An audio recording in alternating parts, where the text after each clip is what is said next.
Class 8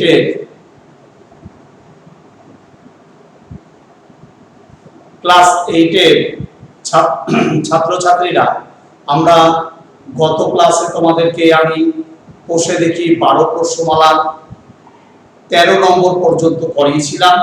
আজকে আমরা বাকি অঙ্কগুলোতে চলে যাচ্ছি। কোষে দেখি 12 প্রশ্নমালা, তোমরা মন দিয়ে দেখো। 12 কোষে দেখি 12 প্রশ্নমালা, আমরা 14 নম্বর অঙ্কটি করছি, ভালো করে তোমরা মন দিয়ে শোনো। বলছে এক প্রকার সর্ব সিরাপে জল এবং অবশিষ্টাংশের পরিমাণের অনুপাত 89:11। এক প্রকার সর্ব সিরাপ আছে, এক প্রকার সিরাপে জল আর অবশিষ্টাংশের অনুপাত কত? 89:11। জল আছে 89, অবশিষ্টাংশ আছে কত? 11। এরূপ 22 লিটার সিরাপে আমাদের সিরাপের পরিমাণ কত? 22 লিটার। 22 লিটার সিরাপে আর কত লিটার জল মেশালে? 22 লিটার সিরাপে আর কত লিটার আমি জল মেশাবো? জল আর অবশিষ্টাংশের পরিমাণের অনুপাত 90:10 হবে। তাহলে তোমাদের এখানে আর কতটুকু জল মেশাতে বলছে, তাহলে আমাদের জানতে হয়েছে কতটুকু জল মেশাবো আমরা। ঠিক আছে, তাহলে আমরা চলে যাচ্ছি অঙ্কে। তাহলে দেখো, এখন আমাদের প্রশ্ন হচ্ছে এই যে 22 লিটারের মিশ্রণ, এক প্রকার সিরাপের পরিমাণ 22 লিটার দিয়েছে, এই 22 লিটারের জল কত আছে, অবশিষ্টাংশ কত আছে, আমাদের প্রথমে বের করে নিতে হবে। তোমরা বুঝতে পারছো?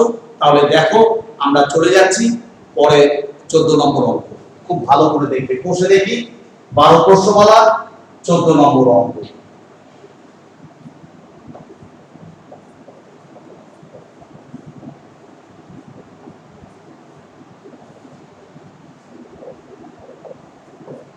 খুব ইম্পর্টেন্ট অঙ্ক। দেখো, আমরা এক প্রকার সিরাপে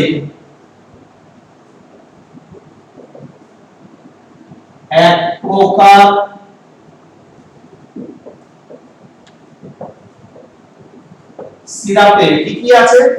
সিরাপে জল ইসটু অবশিষ্টাংশ কত আছে? জল আর অবশিষ্টাংশ 89:11। ঠিক আছে, তাহলে আমরা বলবো, দেখো জলের আনুপাতিক ভাগার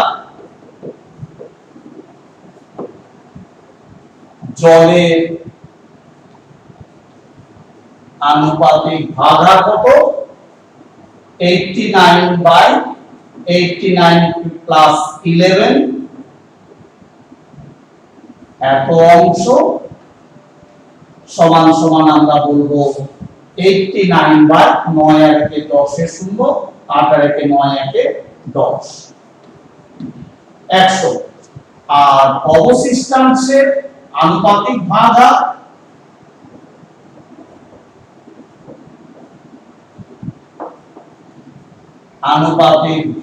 কত হবে? তাহলে আমরা বলবো 11/89 প্লাস 11,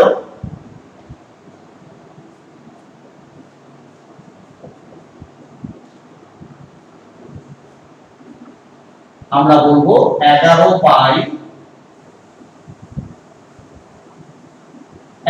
অংশ। এখন আমাদের 22 লিটার সিরাপ আছে, এই 22 লিটারের জল কত আছে, অবশিষ্টাংশ কত আছে বের করে নিই। তাহলে আমরা বলছি 22 লিটার সিরাপে জল কত আছে? আমরা বলবো 89/100 ইনটু 22 লিটার। তাহলে কাটাকাটি গেলে করব 11×2=22 আর 50×100। তাহলে কত হচ্ছে দেখো, আমরা 89 × 11, 9 কে 9 8 কে 8, 9 কে 9 8 কে 8, 9 8 9 17, 8 আর একে 9, তাহলে আমরা পেলাম 979/50 এত লিটার রেখে দিলাম। আর 22 লিটার সিরাপে অবশিষ্টাংশ কত আছে? তাহলে আমরা বলছি 22 লিটার সিরাপে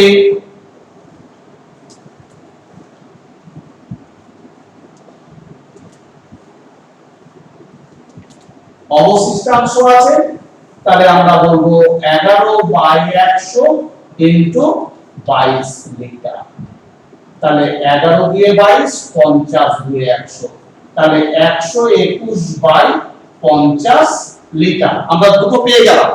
এখন আমাদের কি করতে হবে, আর কতটুকু জল মেশালে, জল আর কত লিটার জল মেশালে জল আর অবশিষ্টাংশের পরিমাণের অনুপাত 90:10 হবে। তাহলে আমরা ধরে নিচ্ছি, মনে করি জল মেশাতে হবে, আমরা ধরে নিচ্ছি মনে করি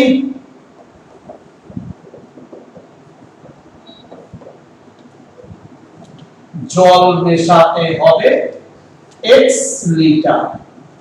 তাহলে দেখো জলের সাথে জল মিশবে মিশ্রণের নিয়ম অনুসারে, তাহলে আমরা বলছি নতুন সিরাপে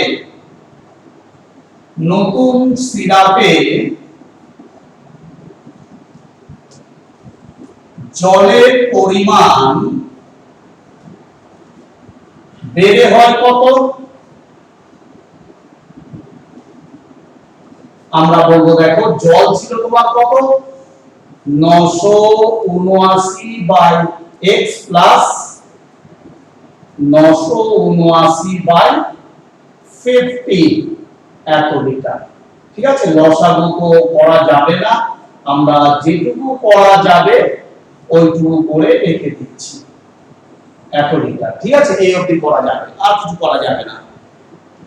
তাহলে জলের পরিমাণ আমাদের পেয়ে গেলাম। তাহলে এখন নতুন সিরাপে জল আর অবশিষ্টাংশের অনুপাত কত হবে 90:10। তাহলে প্রশ্নানুসারে আমি বলতে পারি, প্রশ্নানুসারে তাহলে জল ইস্টু অবশিষ্টাংশ, তাহলে 50x প্লাস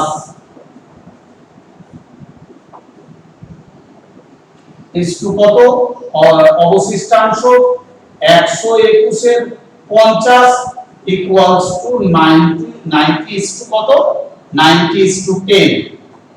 দেখো এটা জল, এটা অবশিষ্টাংশ, এটা জল, এটা অবশিষ্টাংশ।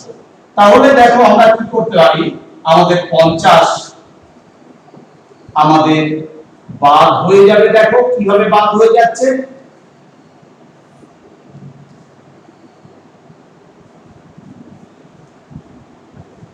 equals to 90/10। তাহলে 50x by 50, 50 by 121 90:10। তাহলে দেখো 50 50 বাদ হয়ে গেল, 0 0 বাদ হয়ে গেল, আর কিছু করা যাবে না। তাহলে আমরা 50x by 121 by time by 1 আমরা বজ্র গুণন করব। দেখো আমরা যদি বজ্র গুণন করি তাহলে 9 এর সাথে 121 গুণ হয়ে যাবে, তাহলে আমরা পাবো 50x প্লাস 979 ইকুয়ালস টু 9 কে 9, 9 2 এ 18, 9 2 এ 18 রাখ আর থাকলো 1,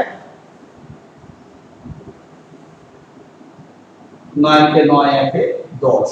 তাহলে আমরা এটা পেলাম। তাহলে আমরা এখান থেকে এখানে চলে আসছি।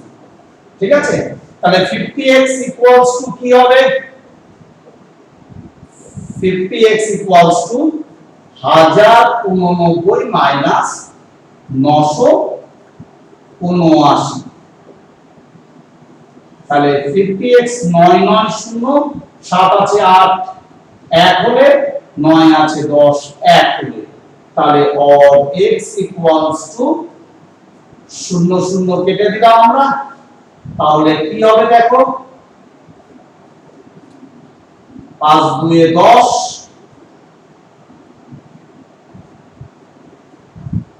তাহলে 2.2, তাহলে আমরা বলবো x ইকুয়ালস টু 2.2।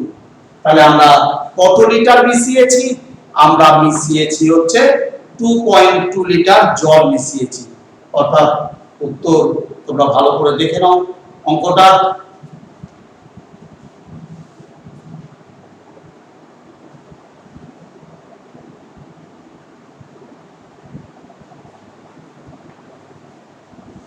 আমরা পরের অঙ্কে চলে আসছি, দেখো নাম্বার 15।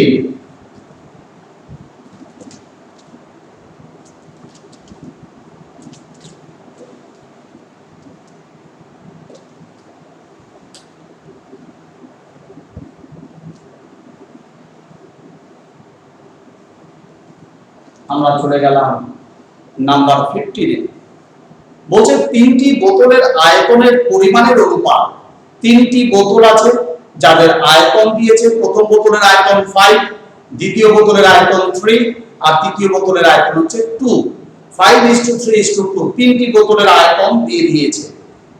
এই বোতল তিনটি ফিনাইল ও জলের মিশ্রণে পূর্ণ আছে। তিনটি বোতল আমাদের ফিনাইল আর জল দিয়ে ভর্তি করা আছে। বোতল তিনটিতে ফিনাইল জলের পরিমাণের অনুপাত যথাক্রমে, বোতল তিনটিতে ফিনাইল আর জল, প্রথম বোতলে ফিনাইল আর জল কত আছে, দেখো প্রথম বোতলে ফিনাইল আছে 2, জল আছে 3, দ্বিতীয় বোতলে ফিনাইল আছে 1, জল আছে 2 আর তৃতীয় বোতলে ফিনাইল আছে 1, জল আছে 3। এই অনুপাতে আছে। প্রথম বোতলের 1/3 অংশ আমরা প্রথম বোতলের 1/3 অংশ নেব, দ্বিতীয় বোতলের 1/2 অংশ নেব, তৃতীয় বোতলের 2/3 অংশ মিশ্রণ একত্রে মেশানো হলো। নতুন মিশ্রণে ফিনাইল আর জলের পরিমাণের অনুপাত কত? খুব সুন্দর বলেছে। আমরা তিনটি বোতলের ফিনাইল আর জলের পরিমাণের অনুপাত দিয়ে দিয়েছে। এখন আমরা বলছি প্রথম বোতলের যা আয়তন তার 1/3 অংশ নেব, দ্বিতীয় বোতলের 1/2 অংশ নেব আয়তনের, আর তৃতীয় বোতলের আয়তনের 2/3 অংশ আমরা মিশ্রণটা নেব, অর্থাৎ ফিনাইল জলের মিশ্রণ নেব, নিয়ে আমরা একসঙ্গে মিশিয়ে দেব। তাহলে নতুন মিশ্রণে ফিনাইল আর জল কত থাকবে? খুব সুন্দর অঙ্ক।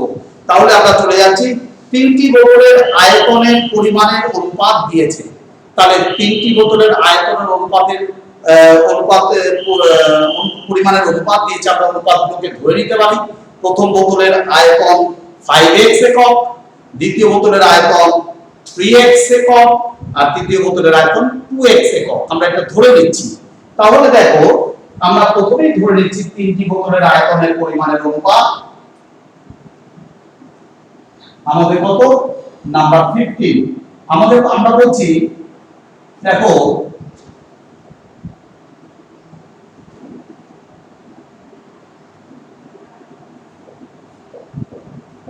তিনটি বোতলে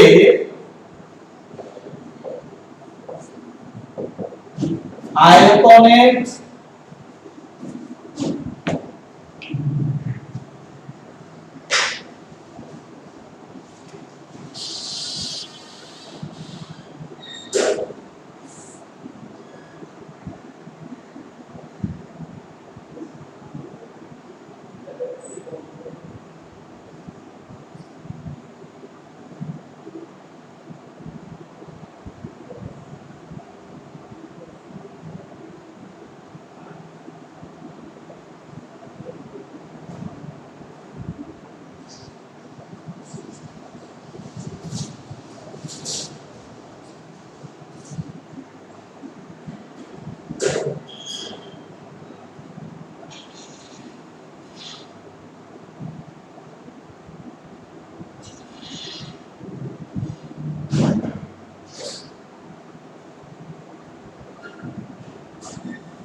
পরে ক্লাস করতে হবে। দেখো ছাত্রছাত্রীরা, আমরা পরের অঙ্কে চলে যাচ্ছি। পরের অঙ্ক আমাদের কি বলছে দেখো, তিনটি বোতলে আয়তনের পরিমাণের অনুপাত, আমরা তো বললাম, প্রশ্নটা বলেছি তোমাদেরকে। আমরা তিনটি বোতলের আয়তনের অনুপাত কত ওরা দিয়েছে দেখো, অনুপাত দিয়েছে 5:3:2। তাহলে আমরা ধরে নিচ্ছি, মনে করি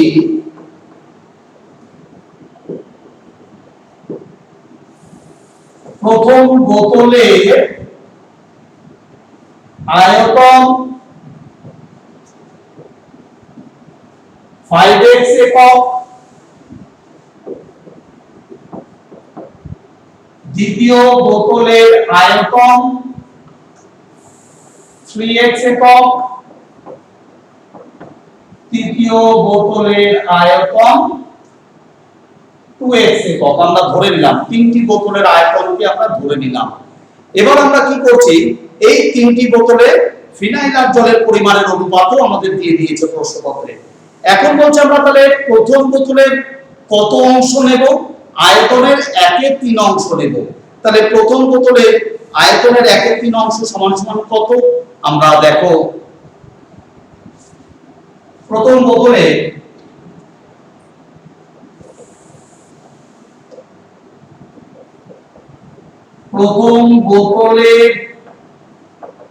আয়তনের 1/3 অংশ সমান সমান কত হবে, তাহলে আমরা বলবো 1/3 ইনটু 5x। ভালো করে বোঝার চেষ্টা করো, আমরা এটা কি নিচ্ছি, প্রথম বোতলে যত জল আর সিরাপ আছে তার 1/3 অংশ আমরা ওখান থেকে নিয়ে নিচ্ছি। তাহলে প্রথম বোতলের আয়তনের 1/3 অংশ কত, আমাদের আমরা পাচ্ছি কত, 5x/3 একক। দ্বিতীয় বোতলে আয়তনে কত অংশ আমরা নিচ্ছি, প্রশ্নপত্র কি বলছে দেখো, প্রশ্নপত্র বলছে 1/2 অংশ আমরা নিচ্ছি। তাহলে 1/2 অংশ সমান সমান 1/2 ইনটু 3x সমান সমান আমরা পেলাম কত, 3x/2 একক। আর তৃতীয় বোতলের আয়তনের কত অংশ আমরা নিচ্ছি, 2/3 অংশ আমরা নিচ্ছি। 2/3 অংশ সমান সমান 2/3 ইনটু 2x সমান সমান 4x/3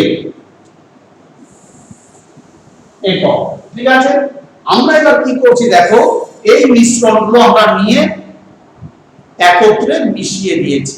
তাহলে আমরা কি করব এখন দেখো, আমরা এগুলো নিয়েছি, তাহলে আমরা এদের আয়তনটা পেয়ে গেছি, এই আয়তন, এই আয়তন, এই আয়তন। ঠিক আছে, এখন আমরা কি করব, আমরা এই আয়তনগুলো নিয়েছি, নিয়ে আমরা কি করছি, এবার এদেরকে একসাথে মেশাবো। তাহলে এখন আমার কাজ হচ্ছে কি, আমার কাজ হচ্ছে প্রথম বোতলের যে আমি 1/3 অংশ নিয়েছি, এর মধ্যে সিরাপ আর জল কত আছে দেখবো, দ্বিতীয় বোতলের সিরাপ আর জল কত আছে দেখবো, তৃতীয় বোতলের সিরাপ আর জল কত আছে দেখবো। এখন এই তিনটাকে একসাথে মিশিয়ে দিব, তাহলে সিরাপগুলো একসাথে যোগ হবে, জলগুলো একসাথে যোগ হবে, তাই না? তাহলে এটাই তো আমাদের প্রশ্ন বলছে, এদেরকে একত্রে মিশিয়ে দিলাম, নিয়ে আমাদের এখন দেখতে হবে প্রথম বোতলের আয়তনে কত অংশ সিরাপ আর কত অংশ জল আছে, আমরা দেখে নিই।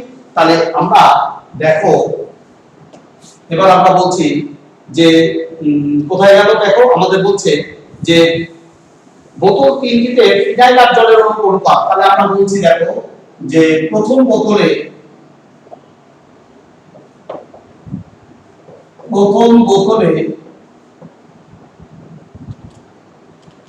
ফিনাইল ইসটু জল, ফিনাইল ইসটু জল কত, 2:3।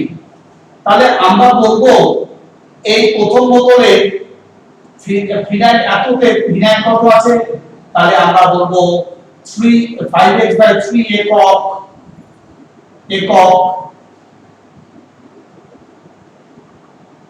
আয়তনে তিনটি বোতলের আয়তনের এখন বোতল তিনটি ফিনাইল আর জলের মিশ্রণ পূর্ণ আছে, বোতল তিনটিতে ফিনাইল জলের অনুপাত, প্রথম বোতলের এত অংশ নিয়েছি আমরা, তাহলে এত এককে ফিনাইল আছে কত,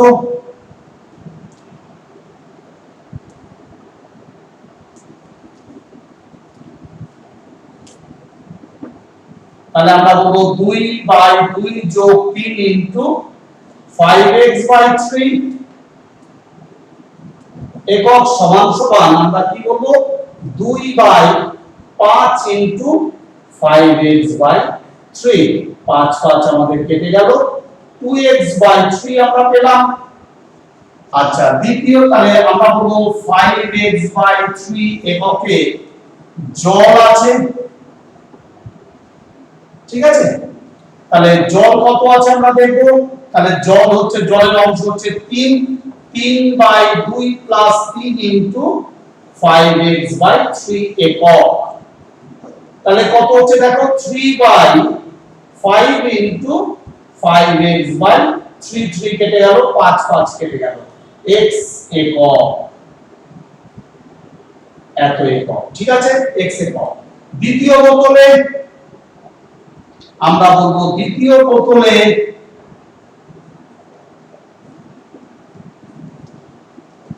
আমরা বলবো ফিনাইল মিশ্র জল, আমাদের তো তাই বলছে প্রশ্নপত্র, ফিনাইল মিশ্র জল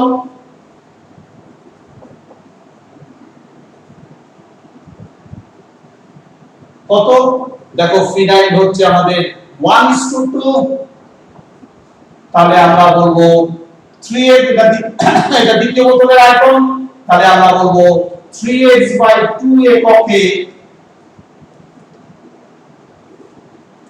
ফিনাইল আছে,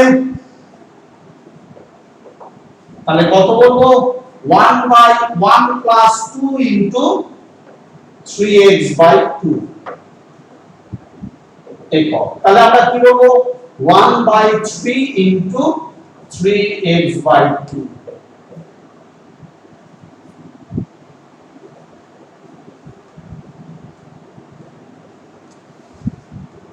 আবার আমরা বলবো 3x/2 এককে জল আছে, জল কত আছে, তাহলে 2/1 প্লাস 2 ইনটু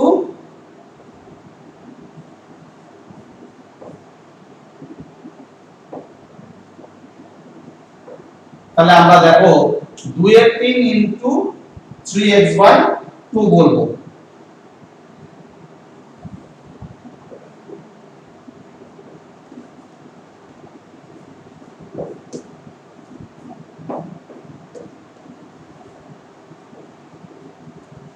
এত একক। আবার আমরা বলবো তৃতীয় বোতলে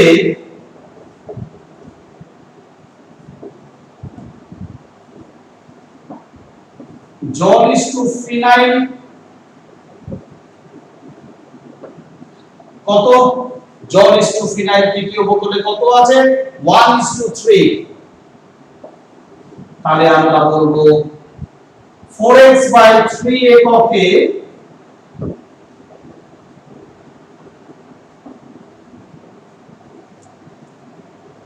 জল ফিনাইল আছে, তাতে ফিনাইল ইসটু জল,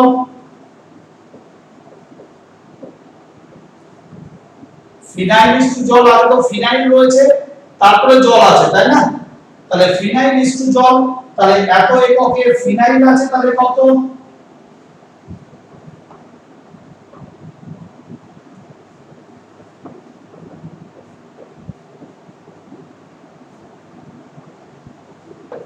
ইনটু কত আমাদের 4x/3,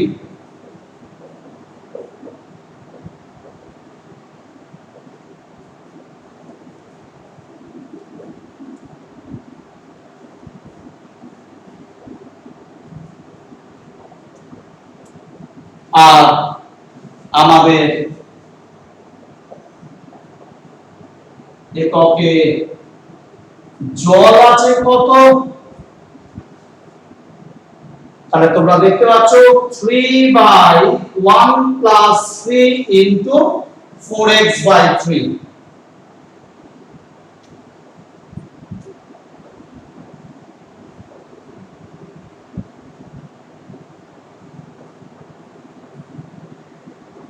তাহলে কত হবে 3/4 ইনটু 4x বাই 3, তাহলে 4 4 কেটে গেল, 3 3 কেটে গেল, সমান সমান আমরা বললাম x একক। ঠিক আছে, তাহলে এখন আমরা কি করেছি, তিনটি বোতলের ফিনাইল আর জলকে একসাথে মিশিয়ে দিয়েছি। তাহলে মেশালে কি হবে, প্রথম বোতলের ফিনাইল, দ্বিতীয় বোতলের ফিনাইল, তৃতীয় বোতলের ফিনাইল একসাথে মিশবে, আর প্রথম বোতলের জল, দ্বিতীয় বোতলের জল আর তৃতীয় বোতলের জল একসাথে মিশে যাবে। বুঝতে পারছো? তাহলে আমরা চলে গেলাম উপরেরটা আমরা মুছে দিচ্ছি। দেখো, তাহলে আমরা কি পাচ্ছি, আমরা বলছি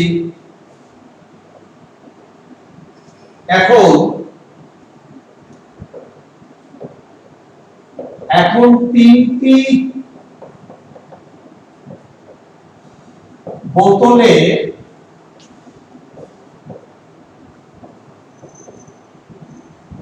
ফিনাইল মিশ্রিত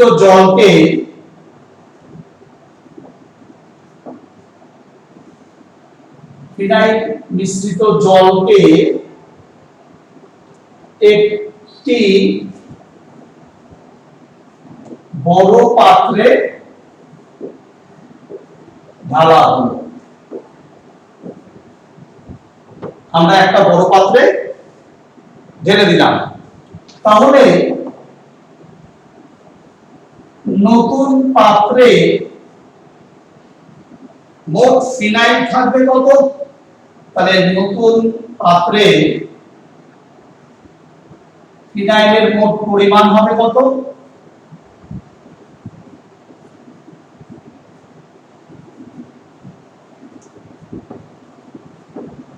তিনটি বোতলের ফিনাইল একসাথে মিশে যাবে। দেখো প্রথম বোতলের ফিনাইল কত, তাহলে প্রথম বোতলের ফিনাইল হচ্ছে 2x/3 প্লাস দ্বিতীয় বোতলের ফিনাইল কত, x/2 প্লাস তৃতীয় বোতলের x/3 একক। তাহলে আমাদের লসাগু হবে 6, তাহলে 3 2 6 4x 3x 2x, তাহলে 4 3 7 7 2 9 9x/6। তাহলে কাটাকাটি যদি যায় তাহলে করে দাও, তাহলে কাটাকাটি যাচ্ছে আমাদের কত, 3 3 9 3 2 6, তাহলে আমরা পেলাম 3x/2 একক। তাহলে নতুন পাত্রে মোট ফিনাইল থাকবে কত, 3x/2 একক। আর তিনটি বোতলে তাহলে নতুন পাত্রে জল থাকবে কত, তাহলে আমরা বলছি নতুন পাত্রে জলের মোট পরিমাণ কত হবে, তিনটাই x হবে একক। তাহলে আমরা কি পেলাম, 3x একক। তাহলে নতুন পাত্রে ফিনাইল মিশ্রিত জল কত হবে, তাহলে আমরা বলছি নতুন পাত্রে ফিনাইল মিশ্রিত জল, তাহলে ফিনাইল কত আছে নতুন পাত্রে 3x/2 আর জল হচ্ছে 3x/1, কিছু না থাকলে 1। তাহলে দেখো লব থেকে আমাদের কি বাদ হয়ে যাচ্ছে, লব থেকে আমাদের 3x বাদ হয়ে যাচ্ছে। তাহলে কি থাকছে দেখো 1/2 1, তাহলে আমরা 1/2 * 2 1 * 2, তাহলে আমাদের লসাগু 2।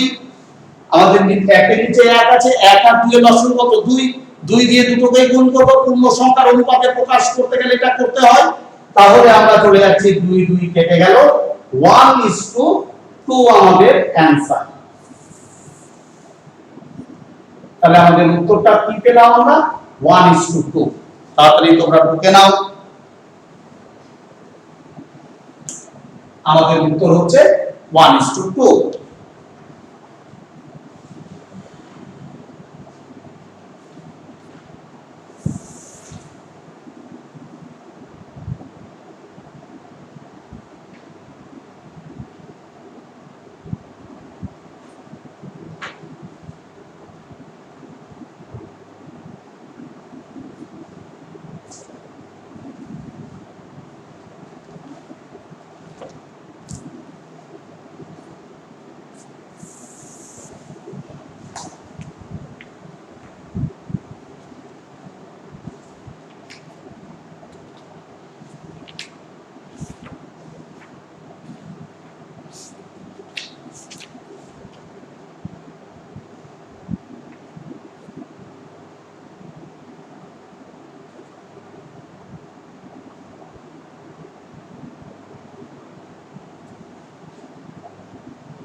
ক্লাস 8 এর ছাত্রছাত্রীরা, আমরা অঙ্ক 12 কোষমালা কমপ্লিট করলাম। আমরা এবার বিজ্ঞান বুঝবো, ঠিক আছে? বিজ্ঞান কোন চ্যাপ্টার বুঝবো? আলো। আলো চ্যাপ্টারটা আমরা আজকে স্টার্ট করছি, ঠিক আছে? তোমরা মন দিয়ে শুনে যাও।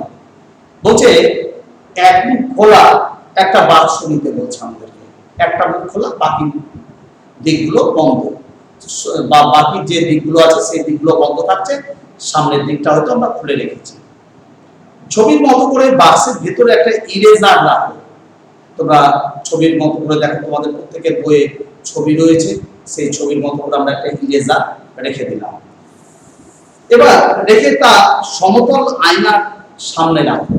একটা সমতল আয়না, তার সামনে আমরা এই বাক্সটা রাখলাম। খেয়াল রাখো বাক্সের খোলা মুখ যেন আয়নার দিকে থাকে, অর্থাৎ আয়না যেদিকে আছে তার ঠিক উল্টো দিকে বাক্সের খোলা মুখটা যেন থাকে, তারা মুখোমুখি ভাবে যেন অবস্থান করে। এখন বাক্সটার পেছন দিক থেকে কি বাক্সের ভেতরে রাখা ইরেজার দেখতে পাচ্ছ? আমি যদি বাক্সের পিছনে চলে যাই, বাক্সের পেছন তো আমার বন্ধ, আমার একটা মুখ খোলা, তো আমি বাক্সের পেছন দিক থেকে কি ইরেজার, আমি বাক্সের ভেতরে ইরেজারটাকে দেখতে পাবো না। আমি সমতল দর্পণের দিকে যদি তাকাই তবে ইরেজারটাকে আমি দেখতে পাবো। তো বলছে কেন দেখতে, বলছে বাক্সের পেছন দিকে যদি যাও তাহলে বাক্সের পেছন দিক থেকে কি বাক্সের পেছন দিক থেকে কি বাক্সের ভিতরে ইরেজারটাকে দেখতে পাচ্ছ না?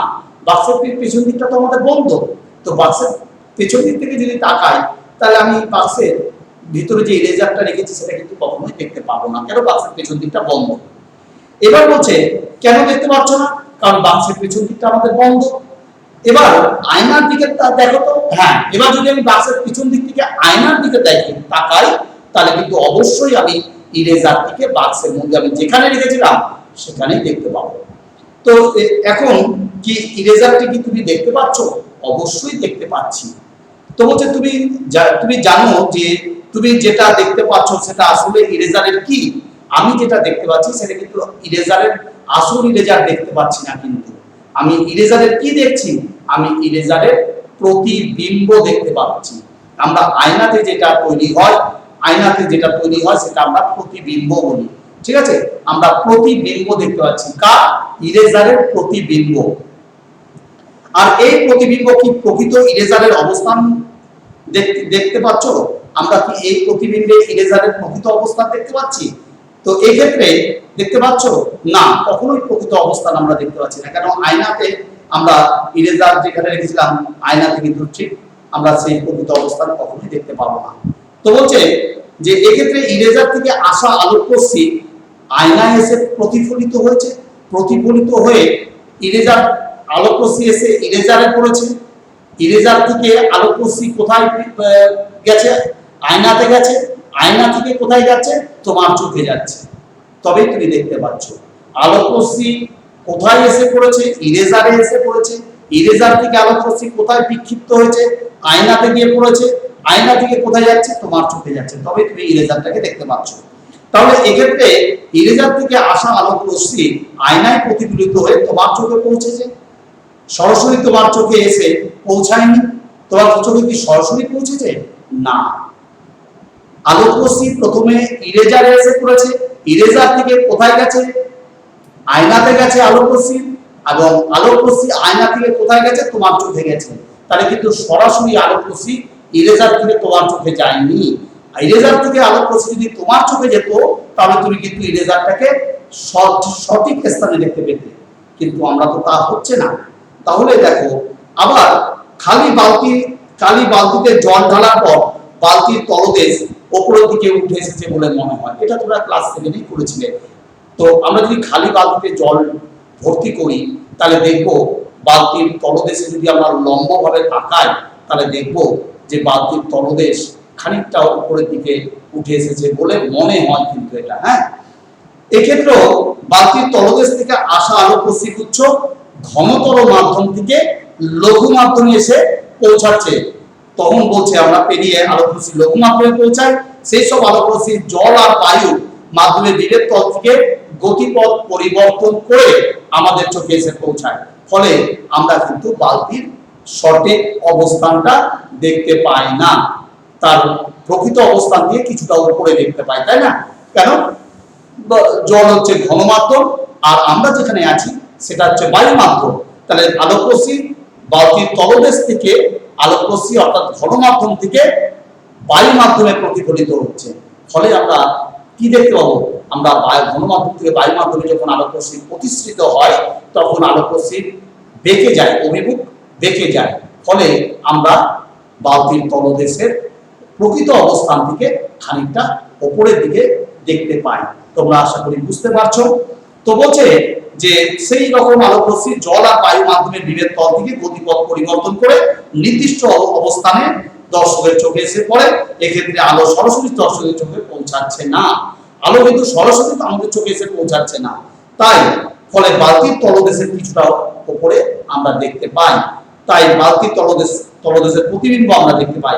তোমরা জানো এর কারণ হলো আলোর প্রতিসরণ, অর্থাৎ এই যে ঘটনাটা ঘটছে আলোর প্রতিসরণের জন্য হয়ে থাকে, ঠিক আছে? তাহলে দেখা যাচ্ছে যে কোনো বস্তু থেকে আলোকরশ্মি যদি সরাসরি আমাদের চোখে পৌঁছাতে পারে তখন আমরা সেই বস্তুকে আমরা তার নিজের অবস্থানেই দেখতে পাবো।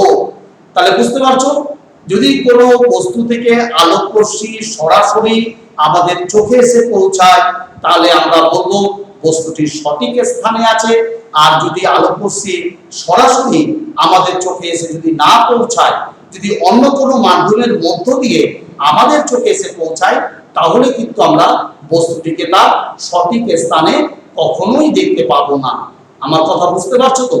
তাহলে দেখো, তাহলে আমরা কিন্তু কখনোই দেখতে পাই না, কখনো কোনো বস্তু থেকে আলোকরশ্মি সোজাসুজি আমাদের চোখে এসে পৌঁছায় না, কখনো কখনো আলোকরশ্মি কি হয় সোজাসুজি আমাদের চোখে আসতে পারে না, আলোকরশ্মির প্রতিফলনের মধ্য দিয়ে হয় বা আলোকরশ্মির প্রতিসরণের মধ্য দিয়ে আমাদের চোখে এসে পৌঁছায়।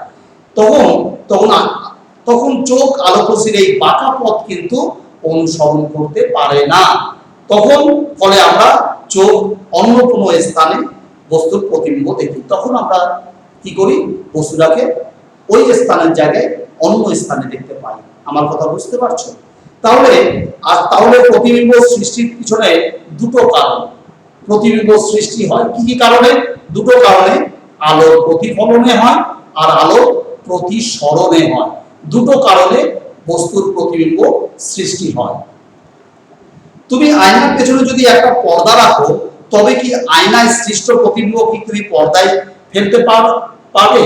বলছে তুমি যদি আয়নার পেছনে একটা পর্দা রাখো তবে কি আয়নায় সৃষ্ট প্রতিবিম্বকে তুমি পর্দায় দেখতে পাবে? কোনোদিন দেখতে পাবো না। আমরা আয়নার যে প্রতিবিম্ব দেখতে পাচ্ছি সেই প্রতিবিম্বকে আমরা পর্দায় কখনোই ফেলতে পারবো না, ঠিক আছে? তো বলছে কিন্তু সিনেমা চালু হলে পর্দার উপরে যে দেখতে পাই তাও কিন্তু সেটা প্রতিবিম্ব। আমরা সিনেমা হলে যাই তাহলে সিনেমা হলে আমরা যে পর্দার উপর ছবিটা দেখতে পাই সেটাও কিন্তু এক ধরনের প্রতিবিম্ব। তো অর্থাৎ এক্ষেত্রে প্রতিবিম্ব পর্দায় গঠিত হয়েছে, তাহলে আমরা বলবো এক্ষেত্রে প্রতিবিম্ব তো পর্দায় গঠিত হচ্ছে। তো আয়নায় যে প্রতিবিম্ব গঠিত হয় ওটা কিন্তু আমরা কখনোই পর্দায় ফেলতে পারবো না। বা তুমি দেখো জলের মধ্যে জলের মধ্যে দেখা যাচ্ছে কোনো গাছের ছায়া পড়েছে, তুমি জলের মধ্যে গাছের ছায়াটা দেখতে পাচ্ছ, তাহলে ওই ছায়াটা কি তুমি পর্দায় ফেলতে পারবে? আমি কখনোই পারবো না, কোনোদিনই পারা যাবে না, বুঝতে পারছো? তাহলে দেখা যাচ্ছে কিছু প্রতিবিম্বকে আমরা পর্দায় ফেলতে পারছি, আবার কিছু প্রতিবিম্বকে আমরা পর্দায় ফেলতে পারছি না, বুঝতে পারছো? তাহলে আমরা যে সমস্ত প্রতিবিম্বকে পর্দায় ফেলতে পারি সেই সমস্ত প্রতিবিম্বকে আমরা বলবো, আমরা চোখে দেখতে পাচ্ছি যে সমস্ত প্রতিবিম্বকে আমরা চোখে দেখতে পাবো এবং পর্দায় ফেলতে পারবো সেই সমস্ত প্রতিবিম্বকে আমরা সৎ প্রতিবিম্ব বলবো। সৎ প্রতিবিম্ব বলবো। আর যে সমস্ত প্রতিবিম্বকে আমরা চোখে দেখতে পাবো কিন্তু পর্দায় ফেলতে পারবো না সেই সমস্ত প্রতিবিম্বকে আমরা বলবো অসৎ প্রতিবিম্ব। অসৎ প্রতিবিম্ব। আমার কথা বুঝতে পারছো আশা করি? এবার বলছে দেখো যে তাহলে সমতল দর্পণে গঠিত, তাহলে আয়নায় যে প্রতিবিম্বটা গঠিত হচ্ছে তাহলে অনায়াসে তোমরা বলতে পারবে সেটা কি প্রতিবিম্ব? অসৎ প্রতিবিম্ব। কেন?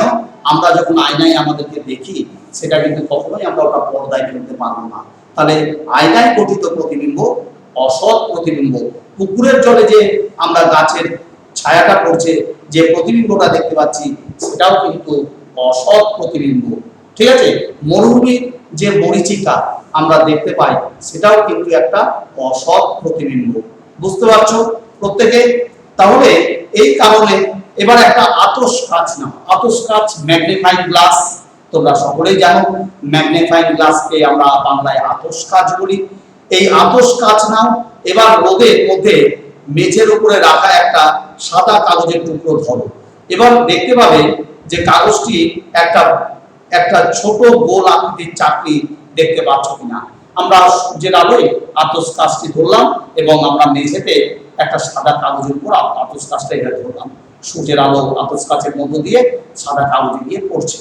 তখন আমরা কি দেখবো? একটা গোল চাকতি দেখতে পাবো। কেন? আতশ কাঁচের আকারটা তো সাধারণত গোলাকার, গোলাকার চাকতি গোল গোল একটা আলো আমরা দেখতে পাবো আমরা ওই কাগজের উপর।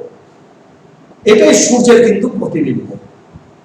এটা আমাদের সূর্যের প্রতিবিম্ব। তাহলে এই প্রতিবিম্ব কি প্রতিবিম্ব হবে? সৎ প্রতিবিম্ব হবে। কারণ তুমি সূর্যকে দেখতে পাচ্ছ এবং সেটাকে আবার পর্দায় ফেলতে পারছো, অর্থাৎ কাগজের মধ্যে ফেলতে পারছো। বুঝতে পারছো? তাহলে তার কারণ কাগজের উপর তৈরি হয়েছে, এখানে কাগজটি আমাদের পর্দা।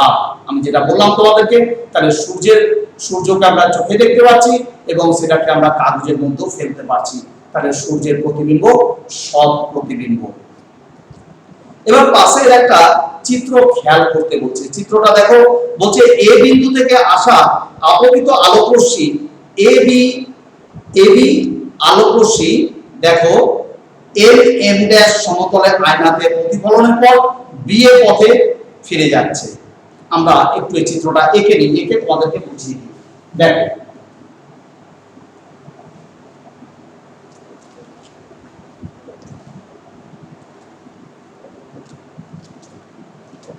দেখো তোমরা প্রত্যেকে মন দিয়ে আমরা আলো অধ্যায়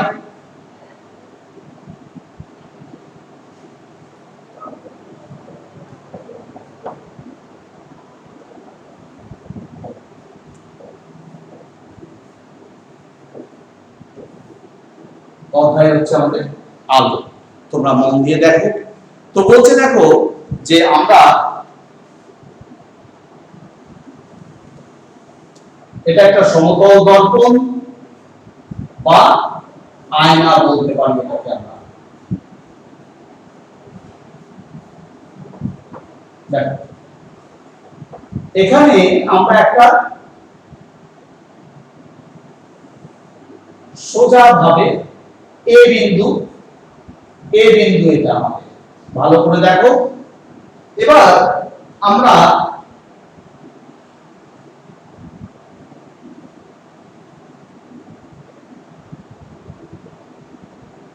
তোমরা দেখতে পাচ্ছ, আমি আগে এঁকে নিই, তারপর তোমাদের বোঝাতে আমার সুবিধা হবে।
দেখো আমরা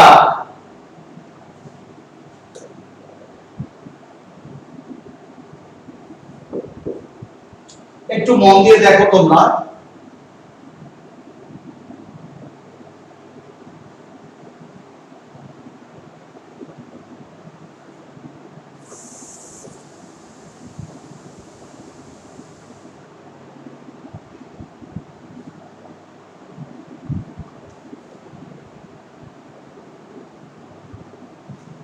দেখো, একটু মন দিয়ে দেখো। বলছে, আমরা চিত্রটা এঁকেছি, তোমরা দেখতে পাচ্ছ।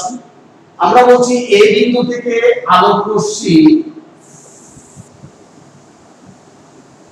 এ বিন্দু থেকে আলোক রশ্মিটা একটা দর্পণ, এম এম ড্যাশ হচ্ছে একটা সমতল দর্পণ বা আয়না। এম এ বিন্দুতে আমি একটা বস্তু রেখেছি, বস্তু থেকে আলোক রশ্মি সোজা আয়নার কোন বিন্দুতে এসে পড়ছে দেখো, সি বিন্দুতে পড়ছে। পড়ে প্রতিফলন হচ্ছে কোথায়, চলে যাচ্ছে সোজা আমরা ই বিন্দুতে চলে যাচ্ছে, সোজা ই বিন্দুতে চলে গেল, ঠিক আছে। আর এ বিন্দু থেকে অপর আলোক রশ্মি ডি বিন্দুতে এসে পড়লো, আয়নার ডি বিন্দুতে এসে পড়ে আবার এ বিন্দুতে চলে গেল। বুঝতে পারছো তোমরা? আবার বলছি, এম এম ড্যাশ হলো সমতল দর্পণ বা আয়না। এ বিন্দু, আয়নার থেকে কিছুটা দূরে একটা বস্তু রেখেছি এ বিন্দুতে। এ বিন্দু থেকে আলোক রশ্মি কোথায় এসে পড়ছে, আয়নার সি বিন্দুতে এসে পড়ছে। সি বিন্দুতে এসে পড়ে কোথায় যাচ্ছে, প্রতিফলন হচ্ছে, প্রতিফলন হয়ে সোজা কোথায় চলে যাচ্ছে, সি পথে চলে যাচ্ছে। এ বিন্দু থেকে আলোক রশ্মি এসি পথে আয়নার সি বিন্দুতে এসে আপতিত হলো, আপতিত হয়ে সিই পথে প্রতিফলিত হলো, ঠিক আছে। আবার এ বিন্দু থেকে অপর আলোক রশ্মি দেখো এম এম ড্যাশ বিন্দুতে দর্পণ অর্থাৎ সমতল দর্পণের এম এম ড্যাশ বিন্দু, এই সমতল দর্পণ এম এম ড্যাশ আলোক রশ্মি এ বিন্দু থেকে সমতল দর্পণের ডি বিন্দুতে এসে আপতিত হয়েছে, অর্থাৎ এডি পথে এসে ডি বিন্দুতে এসে আপতিত হয়েছে। এখানে আপতিত আলোক রশ্মি হচ্ছে এডি, এডি আর ডি বিন্দুতে এসে আপতিত হয়েছে এবং আপত এবং প্রতিফলন কিভাবে হয়েছে, ডি এর পথে আলোক রশ্মির প্রতিফলন হয়েছে। এখন আমরা এই প্রতিফলিত রশ্মি অর্থাৎ ইসি আর এফডি আমরা যদি পেছনের দিকে বর্ধিত করি, তাহলে দেখো এ ড্যাশ বিন্দুতে মিলিত হচ্ছে। তাহলে এ ড্যাশ বিন্দুটা কি, আমরা এ ড্যাশ বিন্দু বলবো এ বিন্দু অসৎ প্রতিবিম্ব। এই এ ড্যাশ বিন্দুটা হচ্ছে আমরা বলবো অসৎ প্রতিবিম্ব। কেন কেন অসৎ প্রতিবিম্ব? কারণ হচ্ছে এটাকে আমরা আর পর্দায় ফেলতে পারবো না, তাই আমরা বলবো অসৎ প্রতিবিম্ব। অসৎ প্রতিবিম্ব, ঠিক আছে।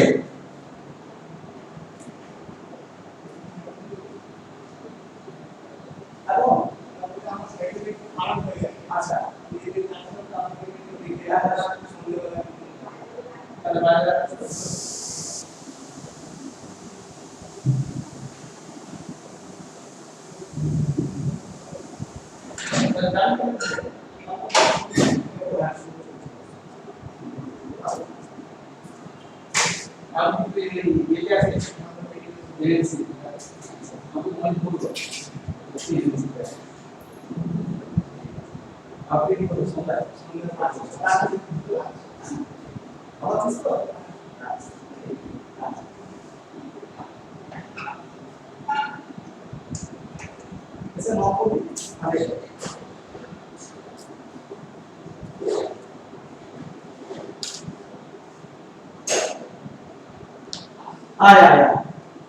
তাহলে দেখো আমরা এটা বলবো অসৎ প্রতিবিম্ব।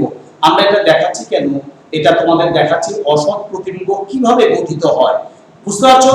তাহলে আমরা এম, এটা হচ্ছে আমাদের সমতল দর্পণ, তাহলে এম, তাহলে দেখো এম এম ড্যাশ হলো সমতল দর্পণ অর্থাৎ আয়না, সমতল দর্পণ আমরা বলছি বা আয়না, আমরা আয়নাও দেখতে পারো। আর কি হচ্ছে, এ হচ্ছে একটি বস্তু, এ একটি বস্তু। তাহলে আলোক রশ্মি এ বিন্দু থেকে এসি পথে, তাহলে এসি কি, আপতিত আলোক রশ্মি।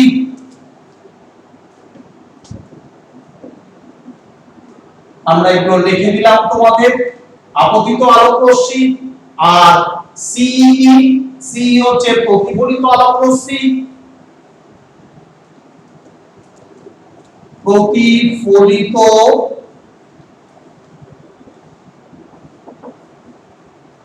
আলোক রশ্মি। আর আবার এবি, এবি হচ্ছে তোমার আপতিত আলোক রশ্মি।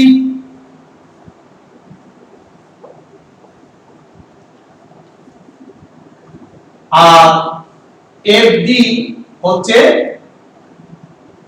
আর ডিএফ হচ্ছে প্রতিফলিত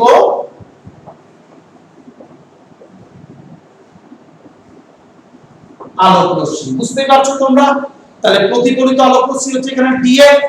তাহলে এখন আমি এই ইসি কে আর ডিএফ কে যদি বিপরীত দিকে বাড়িয়ে দিই, পেছনের দিকে যদি বাড়াই, আয়নার পেছনের দিকটা যদি বাড়াই, তাহলে দেখব দুটো প্রতিফলিত আলোক রশ্মি একটা বিন্দুতে মিলিত হবে। সেই বিন্দুটা কোন বিন্দু? আমরা বলবো এ ড্যাশ বিন্দু। এ ড্যাশ বিন্দুটা তাহলে কি হয়ে যাবে? এ ড্যাশ বিন্দু হয়ে যাবে অসৎ প্রতিবিম্ব। ঠিক আছে? কেন? এটাকে আমরা আয়নাতে দেখতে পাবো কিন্তু কখনোই আমরা পর্দায় ফেলতে পারবো না, তাই এটা হয়ে যাবে একটা অসৎ প্রতিবিম্ব। তাহলে তোমরা বুঝতে পারলে এটা? তাহলে অসৎ প্রতিবিম্ব কিন্তু কোন বিন্দু থেকে আসা আলোক রশ্মি প্রতিফলিত বা প্রতিসৃত হওয়ার পর যদি একটা বিন্দুতে মিলিত হয়, তাহলে আমাদের বলছে দেখো, যদি কোনো বিন্দু উৎস থেকে কোনো আলোক রশ্মি প্রতিফলিত হলো বা প্রতিসৃত হলো, হয়ে যদি কোনো একটা বিন্দুতে মিলিত হয় আলোক রশ্মিটি, তাহলে আমরা বলবো ওই বিন্দুটিকে, যে বিন্দুতে মিলিত হলো সেই বিন্দু থেকে যে উৎসের মানে যেখান থেকে আলোক রশ্মিটা এসেছে সেই বিন্দু সৎ বিন্দু। তাহলে আমরা এটা জানতে পারলাম, যদি আলোক রশ্মি প্রতিফলিত বা প্রতিসৃত হওয়ার পর যদি একটা বিন্দুতে মিলিত হয়, তাহলে আমরা তাকে বলবো সৎ বিন্দু।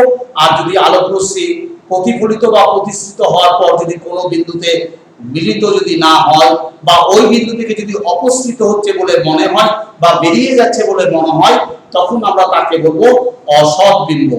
বুঝতে পারছো? তাহলে আমরা তাকে অসৎ বিন্দু বলবো। তাহলে একটা স্কেলের জিরো চিহ্নিত দাগের ছবির মতো করে একটা সমতল আয়না বসাও। এবার পাঁচ চিহ্নিত দাগে তোমাদের পেনের অগ্রভাগটা বসাও, অর্থাৎ স্কেলের 5 যে সেন্টিমিটার, সেই 5 সেন্টিমিটার দাগে তোমাদের পেনটা ওখানে বসাও। এবার কোথা থেকে কার দূরত্ব কত? আয়না থেকে পেনের অগ্রভাগের দূরত্ব কত? আয়না থেকে পেনের অগ্রভাগের দূরত্ব 5 সেন্টিমিটার, আমরা 5 সেন্টিমিটার বলবো। আবার আয়না থেকে পেনের প্রতিবিম্বের দূরত্ব কত হবে? তাহলে আয়না থেকে পেনের প্রতিবিম্বের দূরত্ব হবে 5 সেন্টিমিটার। তাহলে দেখো, তোমার আয়না থেকে পেনের দূরত্ব যদি 5 সেন্টিমিটার হয়, তাহলে আয়না থেকে, তাহলে আমাদের বলছে আয়না থেকে পেনের প্রতিবিম্বের দূরত্ব কত হবে? 5 সেন্টিমিটারই হবে। আবার বলছে পেনের অগ্রভাগ থেকে প্রতিবিম্বের দূরত্ব কত হবে? 5 + 5 10 সেন্টিমিটার। দেখো, এটা একটা সূত্র হচ্ছে, আমরা সূত্রটা হচ্ছে, দেখো কি সূত্র একটু দেখে নাও তোমরা, তাহলে তোমাদের সুবিধা হবে।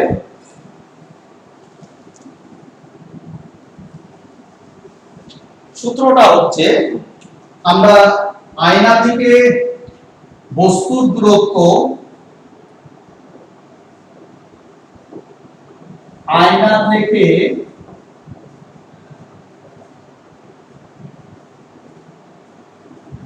বস্তুর দূরত্ব সমান সমান কি বলবো? আয়না থেকে বস্তুর দূরত্ব যা হবে, বস্তু থেকে আয়না থেকে বস্তুর দূরত্ব যা হবে, আয়না থেকে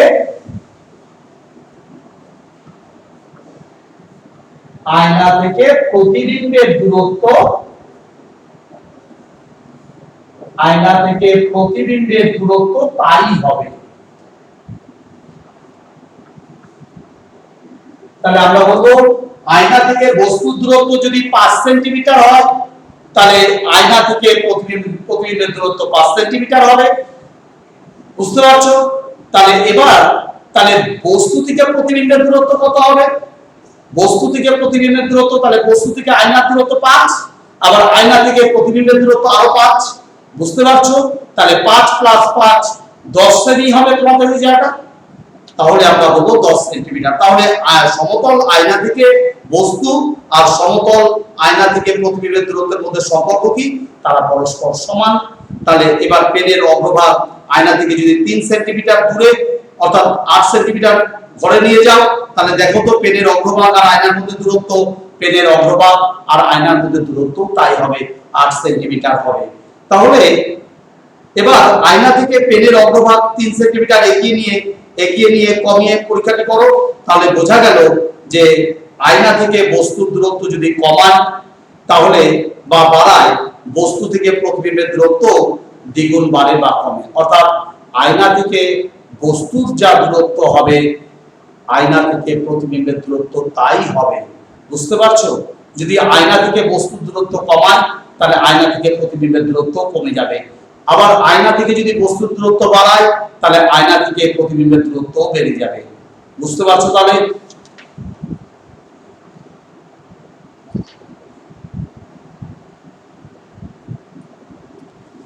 তাহলে ছাত্রছাত্রীরা, আমরা আজকে এই টুকটা রাখলাম, ঠিক আছে? আমরা এই অবধি রাখলাম, 2 পাতা তোমাদের পড়ালাম। আমরা আবার নেক্সট ক্লাসে তোমাদের বাকিটা পড়াবো। তোমরা ভালো করে প্রত্যেকে মন দিয়ে পড়ে যাও, ঠিক আছে? প্রত্যেকে মন দিয়ে পড়বে। তোমাদের পড়া থাকছে এই 2 পাতা, আর তোমাদের অঙ্ক 12 প্রশ্নমালা আমি কমপ্লিট করে দিলাম। তোমাদের বাড়ির কাজ থাকছে 12 প্রশ্নমালা, তোমরা বাড়ির কাজ নিয়ে নাও, আর এই ভৌত বিজ্ঞানে এই 2 পাতা পড়বে, ঠিক আছে? তাহলে আমি আজকে রাখলাম, তোমরা মন দিয়ে ভালো করে পড়ে যাও।